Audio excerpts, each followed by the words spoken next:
नमस्कार दोस्तों, तुली the blogger में आप सबका फिर से स्वागत है।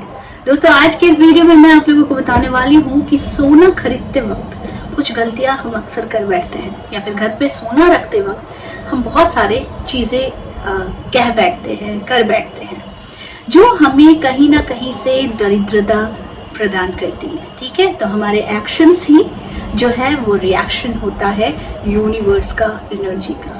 तो इसीलिए आज का जो ये वीडियो है ये बहुत काम में आने वाला है। जो लोग गोल्ड खरीदने के शौकीन होते हैं या फिर ज्वेलरीज खरीदने के शौकीन होते हैं, गोल्ड, डायमंड या फिर चांदी, तो अक्सर लोगों के द्वारा कुछ चीजें जो होती है ना वो कही जाती है या फिर माइंडसेट में बन जाती है। तो उसे कैसे क्या करना चाहिए वो सारी चीजें आज के इस वीडियो में मैं बताने वाली हूँ, ताकि आपकी एसेट में वृद्धि हो, आपकी गोल्ड्स में वृद्धि हो, आपकी ज्वेलरीज में वृद्धि हो।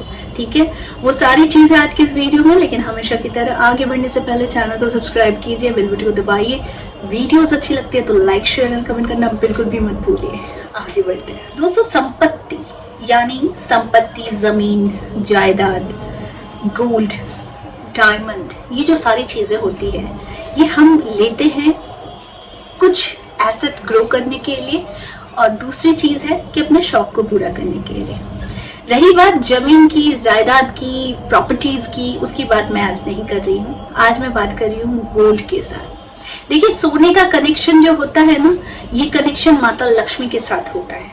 ठीक है, तो आप अगर लक्ष्मी को लेकर आते हैं और ये कहते हैं कि मैं इसे बेच दूंगा या फिर बेचकर मैं बेचकर अपनी जो जरूरतें हैं उनको पूरा करूंगा, या फिर मैं खरीद ही रहा हूँ गोल्ड को ज्यादा दाम में बेचने के लिए, तो आई थिंक इसका कनेक्शन कहीं ना कहीं आपकी एनर्जी के साथ होता है, आपके सबकॉन्शियस माइंड के साथ होता है, और साथ में माता लक्ष्मी के साथ होता है कि आप लक्ष्मी को लेकर तो आ रहे हैं, लेकिन लक्ष्मी को स्थिर करने की बजाय आप अस्थिर करना चाह रहे हैं। तो लोग क्या होता है कि सोने को जब खरीदते हैं यानी गोल्ड जब खरीदते हैं तो वो गोल्ड को एज अ संपत्ति, एज अ आपका प्यार, उस हिसाब से खरीदिए। लोग क्या करते हैं कि गोल्ड खरीदते वक्त ये कहते हैं कि मैं इसे गिरवी रख दूंगा, मैं इसे बेच दूंगा, या फिर मैं इसको एक माध्यम बनाऊंगा अपने नीड्स के लिए। तो यहाँ पर आपका गोल्ड के साथ जो है ना वो प्यार भरा कनेक्शन नहीं बन रहा है, यहाँ पर एक बिजनेस का कनेक्शन बन रहा है गोल्ड के साथ कि मैंने इसे लिया तो अब मैं इसे ज्यादा दाम में बेचूंगा। ये शॉपर्स के लिए ठीक है, लेकिन अगर आप एज अ पर्सन, आप अगर घर के ही सोने को बार बार गिरवी रखना या फिर बार बार बेच देना या फिर उसके साथ एक कनेक्शन, एक बॉन्डिंग नहीं बनाते हैं, तो ये आपके घर में कहीं ना कहीं दरिद्रता लाती है, साथ में आपकी संपत्ति का ह्रास करती है। जी हाँ, क्योंकि हमारा एक माइंडसेट होना चाहिए, हमारा एक कनेक्शन होना चाहिए पैसों के साथ, ज्वेलरीज के साथ, आपकी जो भी चीजें हैं, जो एनर्जी आप जिनके साथ जैसी एनर्जी रखते हो उसके साथ वैसा ही एनर्जी आपको भी वो रिटर्न में देता है। एक बहुत छोटी सी एग्जांपल मैं आप लोगों को दे रही हूँ कि मानो आप अपने घर में कोई नई फर्नीचर लाते हो या नई इलेक्ट्रॉनिक की चीजें लेकर आते हो, तो आप जब तक उसको बहुत सहज के रखते हो तो बहुत सारे लोगों के घर में आप देखना कि वो कहते हैं ये तो 20 साल पुराना है, ये तो 25 साल पुराना है, ये तो 10 साल पुराना है, या फिर 15 साल पुरानी ये इलेक्ट्रॉनिक की चीज़ है, आज तक इसका कुछ खराब नहीं हुआ, या फिर आज तक इसे किसी मैकेनिक ने ठीक नहीं किया, या फिर कुछ भी हो। क्यों? वो तब तक आपको वही रिजल्ट दिया रिटर्न में जब तक आपने उसकी देखभाल की, आपने उसको सहेज कर रखा। तो जब आप किसी चीज को बहुत सहेज कर रखते हैं, अपनी एनर्जी जब उनके साथ बहुत अच्छी बना लेते हैं, अपनी बॉन्डिंग्स जब बहुत अच्छी बना लेते हैं, तो वो आपको और भी बढ़ोतरी करवाता है।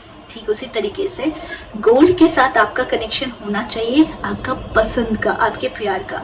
तो आप खुद देखेंगे कि सोर्स ऑफ इनकम बढ़ जाते हैं ताकि आप और ज़्यादा गोल्ड खरीद सके, या फिर आप ज्वेलरीज, एसेट्स आप खरीद सके। ठीक है, तो इससे क्या होता है कि गोल्ड का कनेक्शन सीधे सीधे बन जाता है जुपिटर से, सीधे सीधे बन जाता है माता लक्ष्मी के साथ। तो इसीलिए इस जब भी आप गोल्ड खरीदते हैं तो गोल्ड को सबसे पहले घर में लाकर पहले ईश्वर को चढ़ाया कीजिए। आप जो भी गोल्ड का छोटे से छोटी चीज भी अगर आप खरीद रहे हैं, वो डायमंड भी हो सकता है, वो सिल्वर भी हो सकता है, वो गोल्ड भी हो सकता है, तो आप सीधे पहले लाकर आप पहले ईश्वर को चढ़ाइए। ईश्वर को चढ़ाते वक्त कहिए ये आपका ही है। इससे पहले अपने स्पर्श से इसे शुद्ध कीजिए, उसके बाद मैं इसे पहनूंगी या पहनूंगा। ठीक है, तो ये होता है गोल्ड के साथ एक रेस्पेक्ट वाला कनेक्शन, एक प्यार भरा कनेक्शन, जो आपको धीरे धीरे वो भी उसी हिसाब से आपको रिटर्न देना शुरू करता है। अक्सर लोगों के घर में देखा जाता है कि कोई कहते हैं कि मेरे पास इतनी संपत्ति थी, इतने मेरे पास गोल्ड थे, मेरे पास इतनी ज्वेलरीज थी, लेकिन क्या करूं, वो सारी चीज़ें बेचनी पड़ी। देखिए ऐसा होता है, बहुत लोगों के घर में ना ज़रूरत पड़ती है तो वो गोल्ड का ही सहारा लेते हैं, वो बेच देते हैं। लेकिन जब ज़रूरत पड़े तभी कीजिए। अननेसेसरी बार बार गोल्ड को बेचना या फिर गोल्ड को एकदम आपको दूसरी अच्छी लगी, फिर आप बार बार अगर आप गोल्ड को चेंज करते हो या फिर बेचते हो, ज़रूरत नहीं है फिर भी बेचते हो, तो ये अननेसेसरी आपके घर में दरिद्रता को आप निमंत्रण देते हो। ठीक है, तो इसीलिए आपका गोल्ड के साथ जो कनेक्शन होना चाहिए वो गोल्ड के साथ कनेक्शन बिल्कुल प्यार भरा होना चाहिए। मैंने एक वीडियो में आप लोगों को ऑलरेडी मैंने बताई थी और इसका रिजल्ट बहुत अच्छा आया। बहुत सारे लोगों ने बहुत अच्छी अच्छी फीडबैक्स दी है मुझे कि जब उन्होंने गोल्ड के साथ प्यार करना शुरू किया, यानी गोल्ड के साथ एक कनेक्शन बनाना शुरू किया, तो धीरे धीरे उनकी गोल्ड में वृद्धि होने लगी और भी गोल्ड बनने लगे। ठीक है, देखिए ये सुनने में ना बहुत अजीब लगता है, लेकिन मैं हमेशा कहती हूँ हर एक छोटी चीज़ में एनर्जी है, हर एक छोटी चीज़ में। ठीक है, एक पानी के ग्लास में, एक पानी के बॉटल में भी एक एनर्जी है। तो इस एनर्जी को आप जिस तरीके से प्रयोग करते हैं वो एनर्जी उस तरीके से काम करती है। तो आप किस चीज़ को किस तरीके से देखते हो, दैट इज मोर इम्पॉर्टेंट। ठीक है, कनेक्शन, फीलिंग्स, इंटेंशन जब भी आप किसी चीज़ में पुट करते हो तो उसका रिजल्ट हमेशा ज़्यादा ही अच्छा आता है ना। लेकिन आपकी इंटेंशन अगर नेगेटिव है, आपकी थॉट नेगेटिव है, आपकी अगर हमेशा उसके साथ कनेक्शन नेगेटिव है, तो आपको वो भी रिजल्ट नेगेटिव ही देगा। जैसे कि बहुत कोई होते हैं कि ज्वेलरीज को आकर जहाँ तहाँ रख देते हैं, कहीं इधर रख दिया, गुम हो जाती है उसके हाथ से, या फिर कहीं भी रख देते हैं तो उनको याद ही नहीं रहता गोल्ड कहाँ है, बाद में जाके पता चलता है, या फिर रखने की जो जगह है वो सहेजी हुई जगह नहीं है। तो ऐसे लोगों के लिए भी ना घर में दरिद्रता का वास होता है और उसके पास ज़्यादा गोल्ड रहते नहीं है।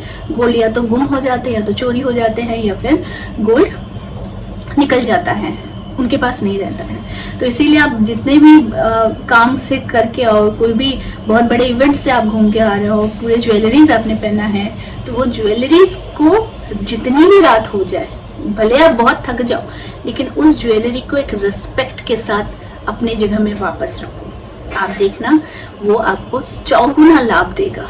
लेकिन आप अगर रात को सोचते हो कि मैं जहाँ तहाँ रख देती हूँ, सुबह उठ के इसे सहेज दूंगी, तो ये जो है, ये जो कॉन्टैक्ट होता है गोल्ड के साथ आप लोगों का, वो ब्रेक होता है।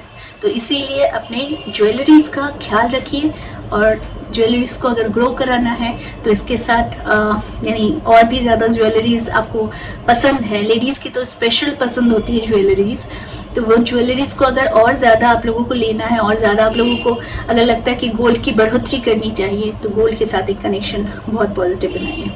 तो आई होप आज का वीडियो आप लोगों को अच्छा लगा होगा। इस तरह के वीडियोस मैं आप लोगों तक लाती रहूँगी। आज के लिए बस इतना ही, फिर मिलेंगे एक नए टॉपिक के साथ। तब तक के लिए आप सबको मेरा प्यार भरा नमस्कार।